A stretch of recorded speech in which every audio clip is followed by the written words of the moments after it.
Yeah, you read that title right. I read 32 books this month because I had nothing better to do. Hi, my name's Meg.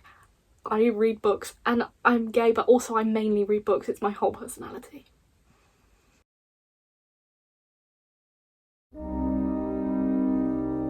I challenged myself to read 30 books in 30 days in June, and because I'm an overachiever, I actually read 32. So you should all just get on my level. No, I'm joking. Disclaimer.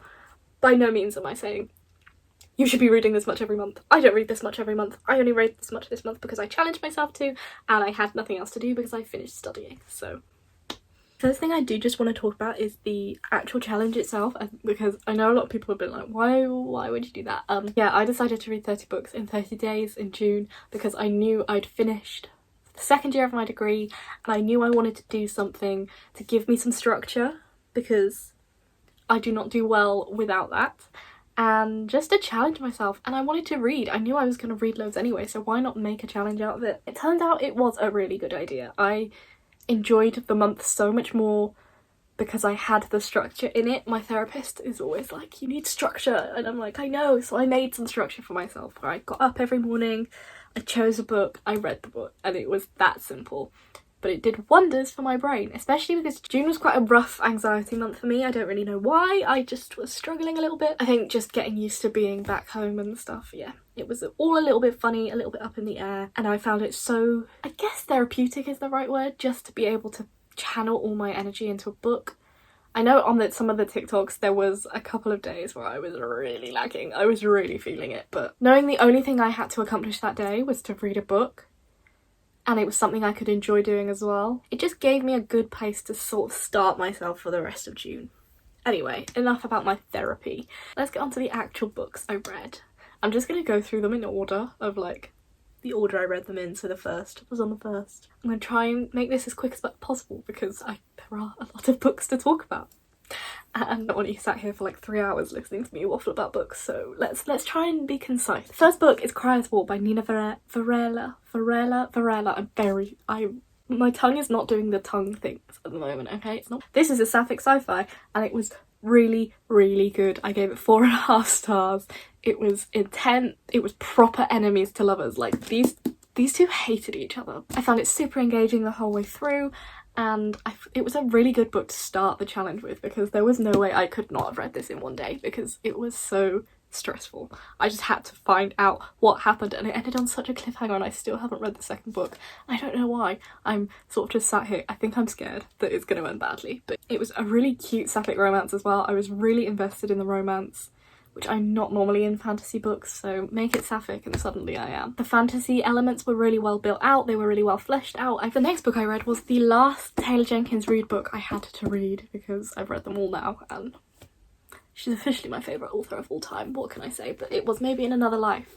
This is, I think, I'm going to say it's my least favourite Taylor Jenkins Reid book, but I say that and it was still like 4 stars. I hate saying it's my least favourite because that makes it sound bad. It was not bad. In fact, it was really good. The only reason I dropped it a star was because I found what she tried to do with like the storytelling in the giving it 2 separate timelines at the beginning was quite confusing.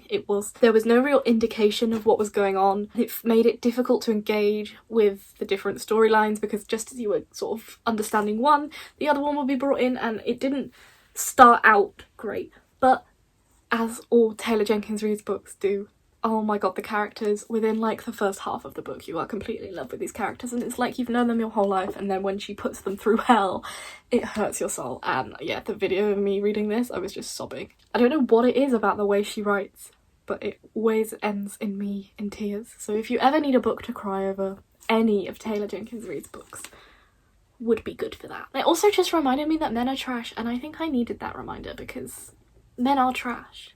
The third book I read for this challenge was The Chosen and the Beautiful, which is like a Great Gatsby queer sort of Asian fantasy retelling. This was so whimsical and so cool.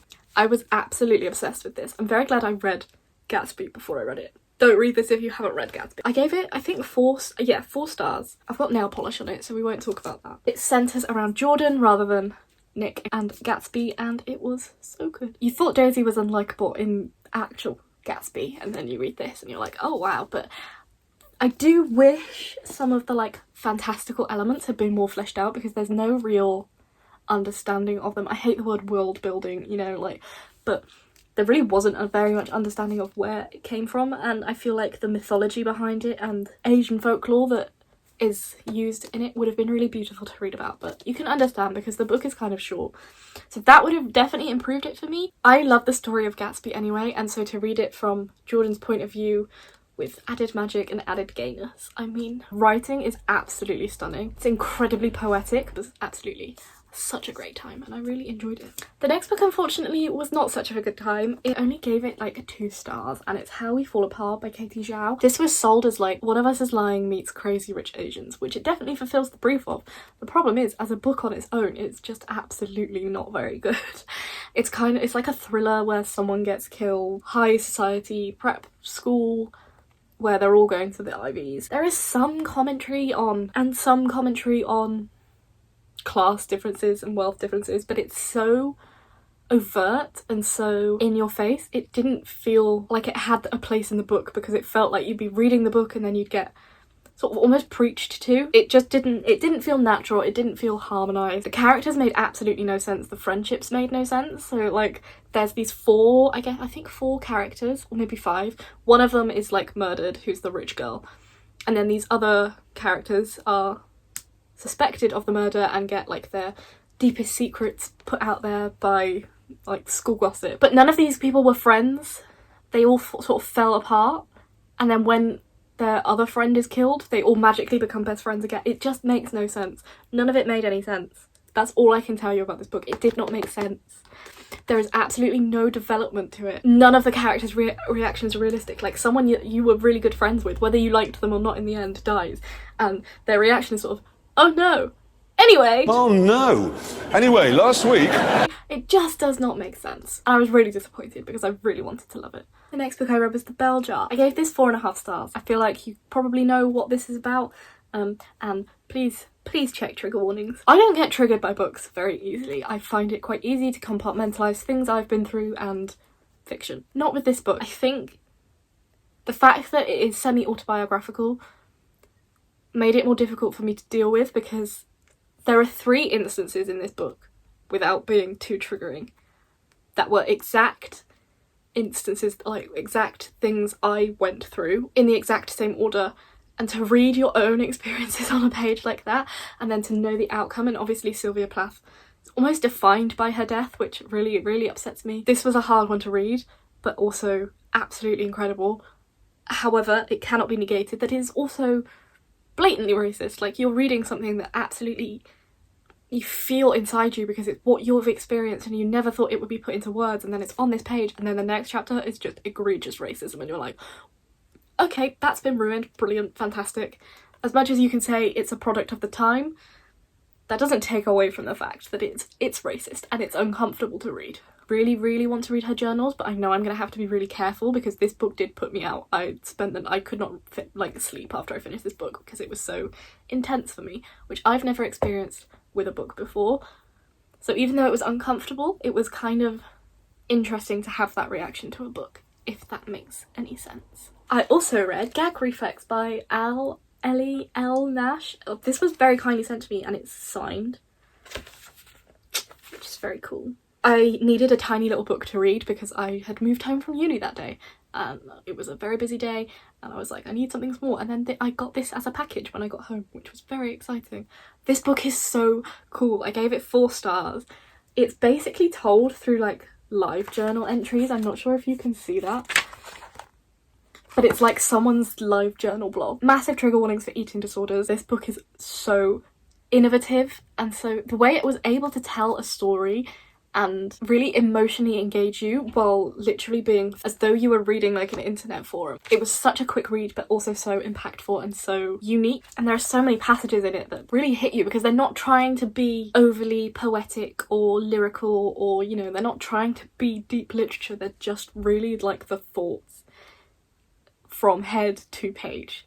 I feel like you don't read that very often in books. And then because 2 deeply emotional books with massive triggering topics in it weren't enough, I also then read Watch Over Me by Nina LaCour.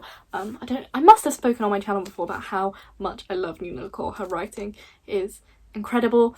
All her books are sapphic. Oh, it's just phenomenal. The way she writes and the way she writes loneliness so perfectly encapsulates how it feels that I've never read anything like it. This was kind of weird. It was more speculative than other books I've read by her. I gave it 5 stars. It was my first 5-star read for a very long time. Of course it made me cry. Everything she writes makes me cry. The way this describes trauma and recovering from trauma and, like I said, loneliness was so spectacular, and so it's impossible not to think about your own experiences while you're reading it and imagining yourself going through the process that these characters are going through. So they're sort of, it's almost cult-like, like they're almost in a cult, but they're not. It's like a good cult, a family cult. But to see our main character go from being so isolated and alone to being accepted and finding people that love her, it was just stunning, and I loved it. And then just another quick read I needed on one of these days was I Think I Love You by Oriane de Sombre, I think. Just another cute, like, sapphic romance based on, I guess it's enemies to lovers, but it's not really. It's more just like they don't really like each other to lovers. And they're both directing films for like a summer film festival, and it was just very cute, very quick read. I gave it 3 stars. There's not much to say about it, like it was just a cute, quick, sapphic read, which is what I needed, why I chose it, so it absolutely did what I needed it to do. That's all. And then I was back home from uni and I was fed up of reading really stressful books. So I finished the Lunar Chronicles series. These are the ones that made my TikTok blow up again, which was really actually quite stressful because you don't know how many people don't read until you get them commenting on your TikToks that you're fat and you need to go to the gym and not read as much anymore, and you know what boys on the internet are like. But yes, I've read all 3 of these in the space of 2 days. I was halfway through Scarlet already. This one I gave 3 stars, 3.5 stars. I couldn't give it any more than that because I'd given up on it the first time, but I loved delving back into that sort of YA world. Although it was an incredibly fleshed out world, the characters, there was an element of them being quite samey. You almost copy and paste the same character for each relationship, in this book at least. But then you move on to Cress. This was 3 stars only because it was more of a struggle to get through. Some of it felt quite redundant. It felt like it was a lot longer than it needed to be. But Cress is my absolute favourite character in these books. Cress and Thorn. Oh, I love them so much. And this is where I felt like the characters began to get some of their own voices. They began to feel a lot more distinguished than they were in Scarlet, where everyone's sort of the, like, you're either not like other girls or you're the handsome man that they're in love with, you know? Like, this is where they start to feel a little bit different. And then came Winter, which I read all 800 pages of in one day, and it was absolutely one of the best days of this whole challenge because this book is so good. I gave this 4.5 stars. I could not breathe through the last almost 3/4 of it. There is no time for you to sit and think about it because it is so full on. There is so much happening, and I have not read a conclusion to a series this good probably since a Cassandra Clare book. I think it had all the stress you needed. The ending was so satisfying, and I'm kind of obsessed with Lavanna. I haven't read her novella, but I feel like I should. But there's not much to say about these other than they are such a fun time. It was so nice to escape into a book and to remember why you love reading so much. Like, you just can be swallowed up by the whole world. You don't have to be thinking critically about it. You know, like, you're just insta-lovey YA joy, and that's what these books were to me. And I'm so glad I read them. Then, because I needed a bit of a palate refresher from those 3 massive books, I read Cool for the Summer by Dahlia Adler. This one I struggled with. I didn't really enjoy how characters were in this. I gave it 2 stars. I didn't enjoy the way bisexuality was represented, and I'm not usually one of those people to be like, oh, you're not representing my label well enough, because I just think I don't have the energy for that sort of thought when I'm reading a book like this. It didn't feel real. It didn't feel authentic. I didn't enjoy the characters because they were all so whiny, especially our main character. Oh my. And it was one of those where you just need to bash their heads together of like the 2 main, like 2 love interests, because it just didn't make sense. But I did enjoy the flashbacks to the summer she spent with the love interest. Those were really sweet. If we could have just read that instead of her coming back and then seeing the love interest again when, like, after that summer when they sort of ended things on uncomfortable terms, which honestly, if you're a little sapphic who hasn't had that intense of a female friendship that's been left like that. But I don't regret reading it, but it also wasn't it didn't live up to the expectations I had for it. I did like the love interest's mum though, which is a very me thing. I just fall in love with all the old MILF characters, don't I? She was hot though. And then because I like to make things difficult for myself, because if you're going to read 30 books in 30 days, why not just read 30 short books? Or why not read Stephen King massive 700-page books? Ooh, you're hard, showing off. I know, right? I didn't read this in one day, I read this over 2 days.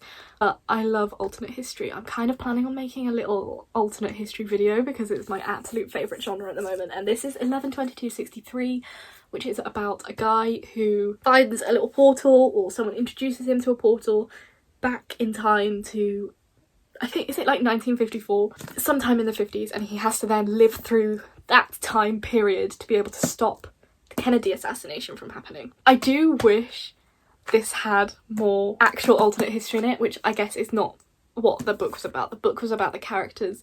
I just don't find Stephen King's characters that engaging, because to me they're kind of the same thing. I think his plots up until the ending are incredible, but I have realised with Stephen King, you the 3/4 of the book are incredible, and then the ending is so anticlimactic and so simple for how intricate the rest of the book is. But it's almost inevitable you're going to be disappointed. And I was a little bit disappointed with the ending of this. I feel like it could have gone so much deeper than it did. But I did absolutely love this book, don't get me wrong. It was a 3.5 star. And probably the thing I loved most about this book was the fact that Barry was in it from It, and Bev and Richie, and I just love how intertwined. I love books that sort of exist in the same universe, which is why I'm so excited to read more Stephen King, because I know a lot of his do. And I want to watch proper deep dives of like theories, and I can't do that until I've read them, so this was a great place to start with the inclusion of Derry and all of the history with Pennywise, and I just love that, reading that so much. And then the same day I finished 11/22/63, I read The Talented Mr Ripley by Patricia Highsmith.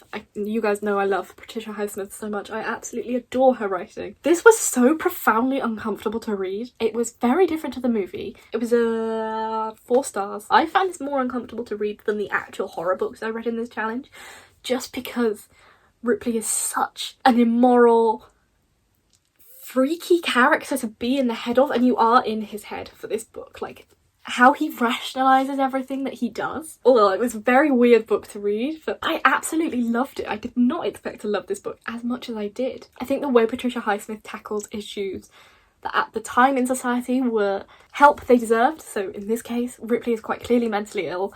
He's probably schizophrenic. He couldn't obviously get help in that situation because the time he was in.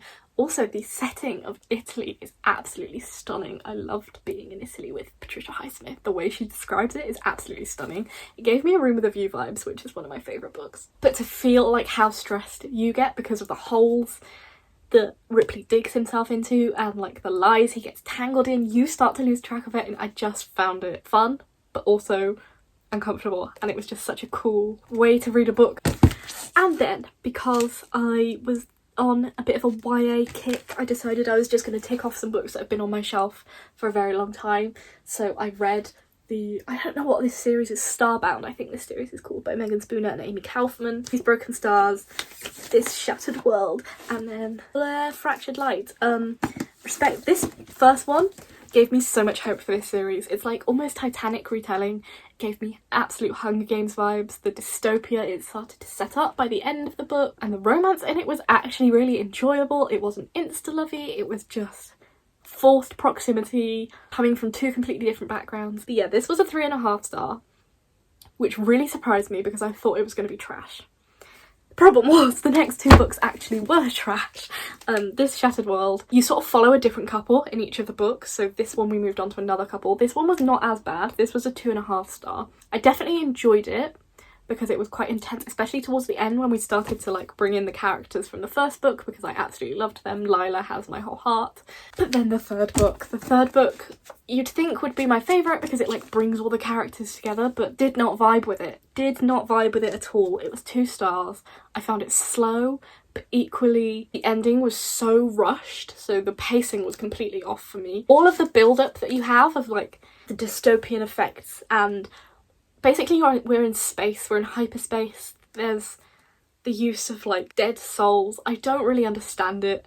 I didn't understand it while I was reading it. I don't understand it now. I don't really care, to be perfectly honest. I just did not find myself caring. Yeah, I read Game of Thrones in one day. I got absolutely wrecked by the fantasy bros on TikTok because I dared to mention the misogyny in this book. I did enjoy this, do not get me wrong. This was 3.5 stars. I absolutely loved the political intrigue. I could read 800 pages of political intrigue every single day. I just find it so interesting. I find almost like chess-like strategy of political fantasy really, it's just a comfort for me. But I do think it is a valid argument to have that if the misogyny, never mind the misogyny of the way women are treated in this book, because at the end of the day, yeah, you can argue that is a product of the time, that is the situation they're in, i.e. women can't be the leaders, whatever. But if you're equally then setting Daenerys up to challenge this, what you can't then do is, I found what really took away from my reading experience was the way he described women, the way women's bodies were described, but not in like, you know, it was like r/that's not how girls work, where like our bodies don't work like that. That's not how we work. And if that takes me out of how absorbing this book really had the potential to be, I think it's a valid point to make, no matter what any fantasy bro wants to say about my looks in return for that, because that TikTok, oh boy. As Daenerys has just given birth to have sex with, I forgot his name, but the way he then described that was so icky to me. I was like, sorry mate, that's a no from me. That is a no from me. But it's not that I don't want to carry on with this series, because I absolutely do. I enjoyed the plot, I enjoyed, like I said, the political intrigue. There are so many characters, but equally they all do have quite distinct, except for the women, all the men have quite distinct characterizations. Tyrion is absolutely my favourite, hands down. Like, you get a lot of comments being like, oh, if you think, like, oh, never read a book again if the misogyny is, like, putting you off this book. I'm not saying that, I'm just saying if it takes away from my reading experience, why should my interpretation of it be any less valid than a guy who's reading it that thinks that dragons breastfeeding from a woman is, like, normal? Because, come on. And then, because I was in a fantasy mood, I went with An Ember in the Ashes. I read the first 3 books in the series, An Ember in the Ashes, A Torch Against the Night, and A Reaper at the Gates. I did really enjoy these as well. I found that the first one was the best, and they got progressively a little bit worse, but that might just have been me and my reading experience not being as engaged in the books maybe. But yeah, the first one I absolutely adored. It was a 4-star read. I love anything set in like magic schools, and at no point, like, I thought I knew where the plot was going and it went in a completely different direction, which is absolutely my favourite thing to do, and it's to read in a fantasy where you think you've got it all sussed out and then it absolutely is not. And that's the same, I think, throughout the entire series. I love how each big reveal was completely taking me by surprise. A Torch Against the Night, again, I really enjoyed. I loved seeing all our characters together, and then they kept getting split up, which I didn't particularly enjoy. I don't like the lots of different points of view when they're not really giving much to the story, which I felt like this book did. The points of view I think worked better in this book, but I just did not care for the plot as much in this book because we went down a very existential road. I loved the introduction of like the djinn and the Eastern like influences. I found that was so interesting to read, but I just personally am not a fan of like the existentialism that this book brought on in me. There's a lot of talk of death, and like death is sort of, it's not very final. I just personally don't vibe with that because I'm scared of death, basically.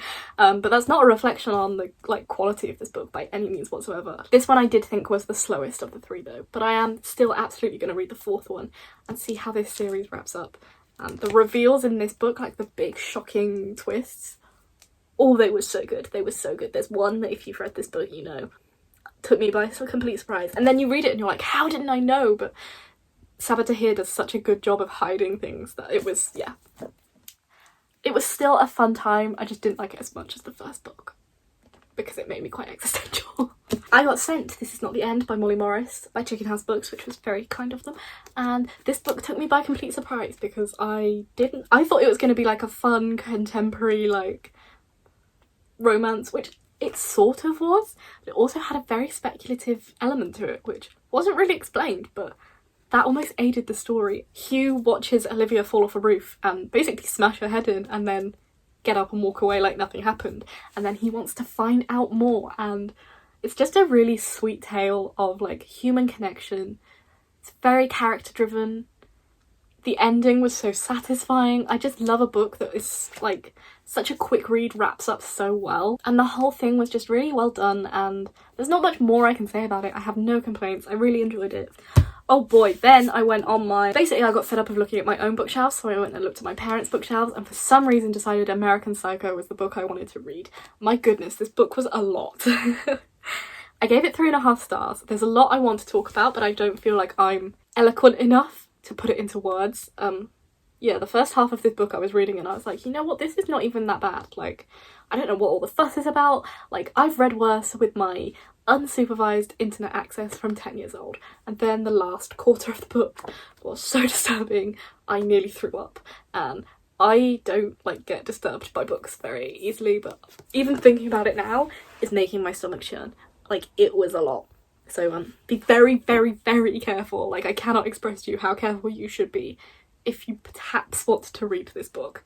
And don't do what I do and read it in a day because it's traumatizing. What it is though, I think, is very good at what it is trying to do. I know there's an argument that can be made about the gratuitous violence against women in this book, and whether you can use that as a plot device or not, basically, because it is a plot device. It is, well, not necessarily a plot device, but a symbolism for how Bateman sees life, how he's uncomfortable quite clearly with his own queer thoughts, how he takes it out on women, how he takes everything out on women, and the juxtaposition of reading a paragraph of which clothes he's wearing and his Armani jacket and his skincare routine, and then how he brutally tortures a young girl just because of the job she's doing, was mind-blowing. But it is, again, difficult to justify writing something like that because you're like, where does your head have to go to write this? But there is a lot. I want to write an essay on this book, basically.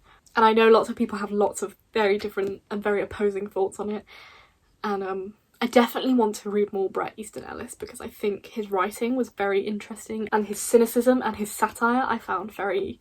Like, the first half of this book I found funny. Like, I was laughing and then the book was laughing at me, basically. But yeah, this was a strange one, but I'm very glad I read it. And then because one traumatizing book was not enough, I read all 1,400 pages of The Stand in one day. And you should watch that TikTok because I put so much effort into that TikTok and it did not blow up as like the other ones did. But anyway, this is absolutely my new favourite Stephen King book. Although I have only read 3, this is my favourite so far. This is my dad's favourite book of all time, which is very valid. But again, I want to say the ending was so unsatisfying and so simple for what was such an intricately plotted book with such huge characters. Oh my goodness, Franny. I love her. I love her. And anything to do with Nick and Tom had me crying. Like, I want to consume this book. It was so good. And I'm not saying Stephen King is the best writer of our generation because the way he writes is very... This happened, then this happened, then this happened, then this happened. It's not flowery. But his plotting of the rest of the book and the way all the characters weave together and just... It didn't feel like 1,400 pages. I know a lot of people probably think this book was like way too long, but... It didn't feel like that at all to me. It felt like 500 pages. I could have read more of it, to be perfectly honest. I loved it. I absolutely loved it. Except the ending. So after those hefty books, I obviously needed something light and cute. And so I read both of Kiara Smith's books that I own, which are The Falling in Love Montage and Not My Problem. This one I gave 4 stars. This one I gave 3 stars. I love how sarky and how vicious some of the writing is. I love her characters. I love how real they are. Both of them sapphic, cute. This one is absolutely my favourite. It's the cutest summer romance. And yeah, it's kind of dumb. Yeah, the premise is kind of stupid, but you know, like, it was just soft. And actually, this one made me cry a whole lot because I think I just needed to cry that night, but also Saoirse's mum has dementia, early onset dementia. And something about reading that really tugged at my heartstrings and I cried a lot. So this isn't just like the soft, cute romance, this does have real depth to it, which I really appreciated. And then Not My Problem basically is about Aideen, who basically fixes other people's problems instead of her own. There is a romance in this, but I found it quite strange in that it wasn't the key plot device in this book. Like, it wasn't the point of the book, and it was very brushed over and very quick, so it didn't really have time to develop. Like, you could see it coming, but it wasn't really established very well.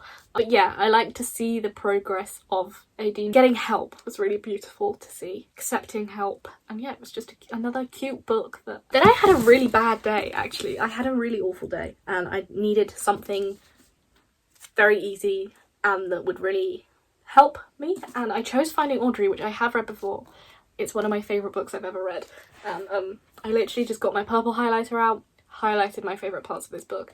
Some of the ways it talks and describes anxiety was gorgeous, was what I needed to read. It quite literally told me things I needed to hear that night. Through our character's therapist is one of the characters. Absolutely, she was my therapist when I was reading this book. It's definitely more juvenile than I remember, of course, because it's sort of a younger YA, which I've grown up now. I read it when I was that age and it was hugely impactful. So that is, I find a little bit problematic, is like if you find the right person, your anxiety will go away, which it absolutely won't, but it was all a lie. Guys, it was all a lie. She lied. And what I do really appreciate is it doesn't go into depth about the trauma that Audrey went through. It happened, you know, like her trauma isn't defining her as much as her mental health is the root of this story. It's not her trauma that is the root of the story, if that makes sense. And I just love this book, and I needed to read it, and I read it, and yeah, 5 stars, love it. This is the only book I finished actually on my Kindle during this time, and it was The Mirage by Matt Ruff. It's a reimagining alternate history of if 9/11 had taken place in a world with a Middle Eastern hegemon. So I think it's 2 buildings in, I want to say, Iraq, that are targeted by the Americans, and then a coalition of Middle Eastern forces like invade America. It was so cool. It was so cool. And then The Mirage is like people remembering it happening how it really did in America. Yeah, this book was so awesome. I gave it 4.5 stars. I just really enjoyed it. It read like a Wikipedia article, which sounds stupid. By no means is it well written. Well, I mean, it's well written, but it's not, you know, not like Booker Prize worthy. But it read how I wanted an alternate history book to read, where it just was like, this is how things are laid out. And it has these cameos of like people, so they're like people from real life, but they're in different situations, and I just found it so interesting. And it was the perfect book for me to read every night to get to sleep, and then I did that and I finished it. And I think if you like alternate history, if you like me just reading about world events, it's a very interesting book to read. And then after I was in the mood for thrillers, I decided it was like 2 days to go and I was in the mood for thrillers, so I read Sharp Objects by Gillian Flynn, which, oh my god, what in the mummy issues was this book? I love Gillian Flynn now. So that's 2 books I've read by her that were genuinely astounding. It was a little bit predictable, but only because I was just in a mood to like forensically decide what was going to happen. But it was so creepy, it was so gripping. Watching it in real time of Emma, her stepsister, her half-sister, the main character's half-sister, was so creepy because she's such a creepy girl. Oh, check trigger warnings, but it was very much an enjoyable book and I gave it 4 stars. The next book was the worst book, hands down. I tried in this entire challenge. I DNF'd it at 170 pages. I'm so angry at this book because I feel like I shouldn't have bought this book. I shouldn't have supported this author. It's called The Happiest Girl in the World. I bought it because it was a gymnastics book. If you're not aware, I love gymnastics. It was one of my special interests when I was not very well. I watched so much of it. And I especially watched the era in which this book takes place. So sort of 2008 onwards in American gymnastics. Which, if you're aware, there was a really horrific sex abuse scandal by Larry Nassar. What made me really, really upset and uncomfortable with this book is the fact we were given a foreword that basically said, this is fiction, references to real life events are like, I found this almost despicable. Like, I can't, the reason it makes me so angry is because I am so wholly invested in the girls that are mentioned in this book. I love them so much, I know so much about it, and I just want to protect them because you know how I get with my hyperfixations and the people I love. But the fact that this author names these girls, describes what happened to them, but in a different, like, basically creates a Larry Nassar character and puts him in, but names the real life girls, the girls that went through the shit that happened to them, are put in this book basically for profit. That's what it is. And I can understand the importance of telling a story like this, the importance of how much is a little girl worth, by like Rachel Dale Hollander said. And it is important to tell those stories, but I don't think it's fair that you then bring the real girls into this and define them by that story. These girls did so much more than that. So I can understand people that weren't aware of that situation enjoying this book because it was well written, but I just didn't think it was acceptable that that was allowed to happen. Basically, keep my wife's name out your mouth. G.I. Jane jump. Keep my wife's name out your fucking mouth! Thank you. However, if I hadn't have DNF'd that, I would not have read this book. Oh my god, this book. The Stylist by Erin Morganson. I haven't read The Night Circus, and I knew I was either going to love this book or I was going to absolutely hate it. And the big smile on my face tells you I gave it 5 stars because I am obsessed with this book. This book is about to become my whole new personality. It's basically a book about books. It's a book entirely written based on vibes, based on setting. It's stunning. Everything about this book is stunning. It was like reading a dream. That's the only way I can describe it. It's got some of the most beautiful passages I've ever read. It was just everything. And a lot of people said they didn't like the story, they didn't like the plot. So I was expecting the worst. I was expecting not to have any clue what was happening at any point, but I absolutely did. I loved this. I cannot tell you how much I love this. Everyone needs to go and read this right now because it's now officially one of my favourites of all time and I just want to hug it. And then the last book I finished, this was book number 32. The Final Empire by Brandon Sanderson. It took me a long time to read this. I thought I was giving up on it about a quarter of the way through. I was like, I'm not feeling this. It was very info dumpy. I was sort of sat there reading it like, if I wanted to read a fake science book about metal, I would have read that instead of this. Because I can understand why people love it so much, the world building and how Brandon Sanderson sets everything up. But equally, it did just feel like he was capitalising random words and being like, that's what world building, that'll do. However, when we actually got into the plot, I really enjoyed it. I found it super engaging, the last half of it. I found the plot was really intricate and really kept you guessing. I was like emotional at the part where, if you've read this book, you know you'll get emotional. And I liked how it set up the rest of the book, so I will absolutely be reading the rest of the books because I bought them here. And I did worry. I did worry when I read the first quarter and I was not vibing. I was like, have I bought all this man's books just for me to hate them? But I did not hate it. In fact, I really liked it. I gave it 4 stars. I could have just changed the first half, the first like quarter, to be less like a textbook. Maybe I would have given it a 5 stars. But yeah, I'm very excited to read more Brandon Sanderson and I can understand the hype around him now. And that's it. Those are the 32 books I read in June. I told you I tried to get them done as quickly as I could and I tried. I'm not the most eloquent of people. I don't have the most like deep thoughts, so apologies probably for repeating myself over and over and over, but I hope you enjoyed the video. I need more ideas of more challenges to do. I'm starting work this week, which is really sad because I wanted to do another challenge, but you girls gotta make money. So I am starting work, but I really do want to do another form of challenge. So if you have any ideas of anything you want to challenge me to read, let me know in the comments. Maybe a little subscribe, a little like, and thank you so much for sitting through me rambling for however long this video is.